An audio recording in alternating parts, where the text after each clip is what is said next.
ಸ್ವಾಗತನ ಬಯಸಿದ ಸಂದರ್ಭದಲ್ಲಿ ಎಲ್ಲ ಶಿಸ್ತನ್ನು ಕೂಡ ಹೇಳಿದ್ದೀನಿ. ಹಾಗಾಗಿ ನಾನು ನೇರವಾಗಿ ವಿಚಾರಕ್ಕೆ ಬಂದ್ಬಿಡ್ತೀನಿ.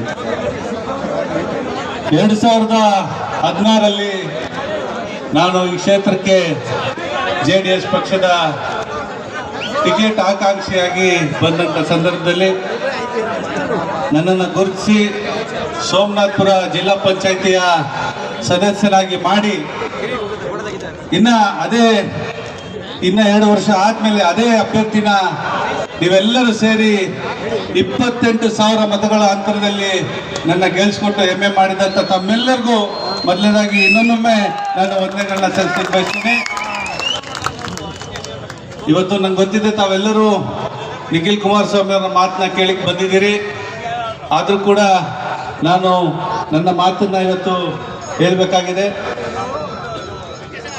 JDS ಪಕ್ಷ ಒಂದು ಪ್ರಾದೇಶಿಕ ಪಕ್ಷವಾಗಿ ದೇವೇಗೌಡ ಸಾಹೇಬರ ನಾಯಕತ್ವದಲ್ಲಿ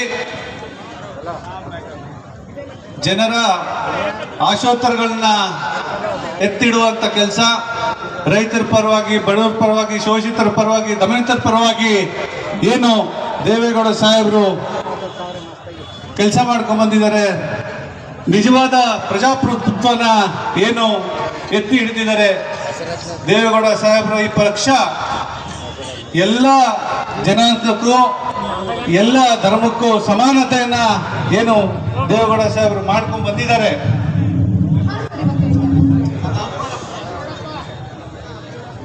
ಅದೇ ನಿಟ್ಟಿನಲ್ಲಿ ನಮ್ಮ ಕುಮಾರಣ್ಣ ಅವರು ಯಾವುದೇ ಸಂದರ್ಭದಲ್ಲೂ ಯಾರ ಮೇಲೂ ಕೋಪ ಮಾಡ್ಕೊಳ್ದೆ, ಯಾರ ಮೇಲೂ ಬೇಜಾರು ಮಾಡ್ಕೊಳ್ದೆ, ಪ್ರತಿಯೊಬ್ಬ ನಾಗರಿಕರನ್ನು ಅವ್ರ ಮನೆ ತೆರೆದ ಬಾಗಿಲಿನ ರೀತಿ ಪ್ರತಿಯೊಬ್ಬನು ಹೋಗಿ ಅವರ ಕಷ್ಟ ಸುಖಗಳನ್ನ ಹೇಳಿದಾಗ ಆ ಹೃದಯದ ಮಿಡಿತ ಏನು ಕುಮಾರಣ್ಣನವರು ಜನರ ಬಗ್ಗೆ ತೋರಿಸ್ತಾರೆ, ಆ ಪ್ರೀತಿ ವಿಶ್ವಾಸನೇ ಏನು ಇವತ್ತು ನಮ್ಮ ಜನ ಏನಿಟ್ಟಿದ್ದಾರೆ ಕುಮಾರಣ್ಣನ ಮೇಲೆ, ಅದು ಯಾವ ನಾಯಕರಿಗೂ ಇಲ್ಲ ಅಂತ ನಾನು ಹೇಳಲಿಕ್ಕೆ ಬಯಸ್ತೀನಿ. ಕುಮಾರಣ್ಣ ಅಂತಂದ್ರೆ ಬಡವರ ಪರವಾಗಿ ಮಿಡಿಯುವಂತಹ ಹೃದಯ. ಕುಮಾರಣ್ಣ ಯಾವತ್ತಿದ್ರು ನಮ್ಮೆಲ್ಲರನ್ನ, ರೈತರನ್ನ, ಬಡವರನ್ನ ಎಲ್ಲರನ್ನೂ ಪ್ರೀತಿಸುವಂತ, ಸಮಾನವಾಗಿ ನೋಡುವಂತ ಒಬ್ಬ ಮಹಾನ್ ನಾಯಕ ಅಂದ್ರೂ ತಪ್ಪಾಗ್ಲಾರ್ದು. ಕುಮಾರಣ್ಣ ನನ್ನ ಜೀವನದಲ್ಲಿ ಒಂದು ದೊಡ್ಡ ಶಕ್ತಿ. ಕುಮಾರಣ್ಣ ಅವರು ನನ್ನನ್ನು ಗುರುತಿಸಿ ಜಿಲ್ಲಾ ಪಂಚಾಯಿತಿ ಸದಸ್ಯರನ್ನ ಮಾಡಿ MLA ಮಾಡಿದ್ದಾರೆ ಅಂತಂದ್ರೆ ಒಬ್ಬ ಸಾಮಾನ್ಯರಲ್ಲಿ ಸಾಮಾನ್ಯ ಒಬ್ಬ ವ್ಯಕ್ತಿನ ಇವತ್ತು ಕರ್ಕೊಂಡ್ಬಂದು ಒಂದು ನರಸೀಪುರದಂತಹ ದೊಡ್ಡ ಕ್ಷೇತ್ರದಲ್ಲಿ, ಈಗ ಹರೀಶ್ ಗೌಡ್ರು ಹೇಳ್ದಂಗೆ ನನ್ನನ್ನ ಯಾರು ವಿರುದ್ಧ ಗೆಲ್ಲಿಸಿದ್ರಿ ಅಂತ ಆಶ್ಚರ್ಯ ಪಡೆಯುವಂತ ಸ್ವತಃ ಅವರೇ ಆಶ್ಚರ್ಯ ಪಟ್ಕೊಂಡ್ಬಿಡ್ತಾರೆ. ಎಲ್ಲಾ ವೇದಿಕೆಗಳನ್ನೂ ಹೇಳ್ಕೊಂಡ್ಬರ್ತಾರೆ, ನನ್ನ 28,000ದಲ್ಲಿ ಸೋಲಿಸ್ಬಿಟ್ರು, ನನ್ನ 28,000ದಲ್ಲಿ ತೋರಿಸ್ಬಿಟ್ರು ಅಂತ. ಅದು ಮೊನ್ನೆ ಹೇಳಿಬಿಟ್ಟಿದ್ದಾರೆ ಎಲ್ಲ ಒಂದು ಕಾರ್ಯಕ್ರಮದಲ್ಲಿ.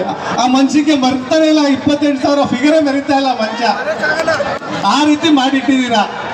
ಮುಂದಿನ ಸತಿನೂ ಅದೇ ತರ ಮಾಡ್ತೀರ ಅನ್ನೋ ಒಂದು ನನ್ನ ನಂಬಿಕೆ, ಗ್ಯಾರಂಟಿ ಇದೆ. ಹಾಗಾಗಿ ಅವರು ಏನು ಪ್ರಜಾಪ್ರಭುತ್ವ ಅನ್ನೋ ವಿಚಾರದಲ್ಲಿ ಪುಸ್ತಕದಲ್ಲಿ ಹೇಳಿದ್ರೆ ಆಗಲ್ಲ. ದೇವೇಗೌಡ ಸಾಹೇಬರು ಕುಮಾರಣ್ಣನ ತರ ಜನರ ಪರವಾಗಿ ನಿಂತು ಜನರ ಪರವಾಗಿ ಕೆಲಸ ಮಾಡಬೇಕು ಅಂತ ನಾನು ಅವ್ರಿಗೆ ಮನದಟ್ಟನ್ನ ಮಾಡ್ತಾ, ನಮ್ಮ ಕ್ಷೇತ್ರದ ಜನ ಏನಿವತ್ತು ಬರೀ ಒಂದು ಫೋನಿನ ಕರೆಗೆ ಹೋಗ್ಬಿಟ್ಟು ಸಹಸ್ರಾರು ಜನ ತಾವೆಲ್ಲರೂ ಬಂದು ಈ ಕಾರ್ಯಕ್ರಮನ ಯಶಸ್ವಿ ಮಾಡಿಕೊಟ್ಟಿದ್ದೀರಿ. ತಮ್ಮೆಲ್ಲರಿಗೂ ನನ್ನ ಪ್ರೀತಿಪೂರ್ವಕ ಅಭಿನಂದನೆಗಳು. ನಿಮ್ಮೆಲ್ಲರೂ ಎಷ್ಟೇ ನಾವು ವಂದಿಸ್ತದ್ದು ಸಾಲಲ್ಲ. JDS ಪಕ್ಷ ನಮ್ಮ ಮೂಗೂರು ಹೋಬಳಿ ಇರ್ಬೋದು, ತಲಕಾಡು ಹೋಬಳಿ ಇರ್ಬೋದು, ಸೋಸ್ಲಿ ಹೋಬಳಿ ಇರ್ಬೋದು, ಎಲ್ಲ ಕಡೆಯಿಂದ ತಾವೆಲ್ಲರೂ ಮುಖಂಡರುಗಳು, ನಾಯಕರುಗಳು, ಕಾರ್ಯಕರ್ತರುಗಳು ಆಗಮಿಸಿದಿರಿ.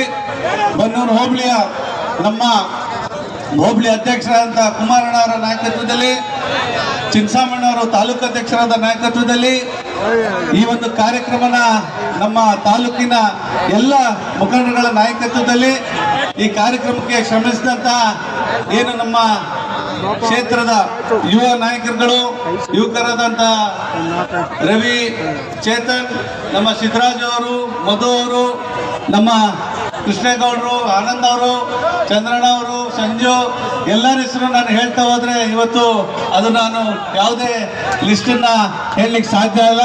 ಆದರೂ ಕೂಡ ಕೆಲವೊಂದು ಹುಡುಗರ ಹೆಸರು ಹೇಳ್ಬೇಕಾಗಿರೋಂಥ ನಾನು ಎಲ್ಲರನ್ನೂ ಸೇರಿ ನಾ ಈ ಕಾರ್ಯಕ್ರಮಕ್ಕೆ ಯಶಸ್ವಿ ಕೊಟ್ಟಂತ ತಮ್ಮೆಲ್ಲರಿಗೂ ಮತ್ತೊಮ್ಮೆ ಮಗದೊಮ್ಮೆ ಕೈ ಮುಗಿದು ಈ ಕಾರ್ಯಕ್ರಮಕ್ಕೆ ಆಗಮಿಸತಕ್ಕಂಥ ಪ್ರತಿಯೊಬ್ಬರಿಗೂ ನಮಸ್ಕಾರ ಮಾಡಿ ನನ್ನ ಮಾತನ್ನು ಮುಗಿಸ್ತೀನಿ. ಜೈ ಹಿಂದ್, ಜೈ ಕರ್ನಾಟಕ, ಜೈ JDS, ಜೈ ಕುಮಾರಣ್ಣ.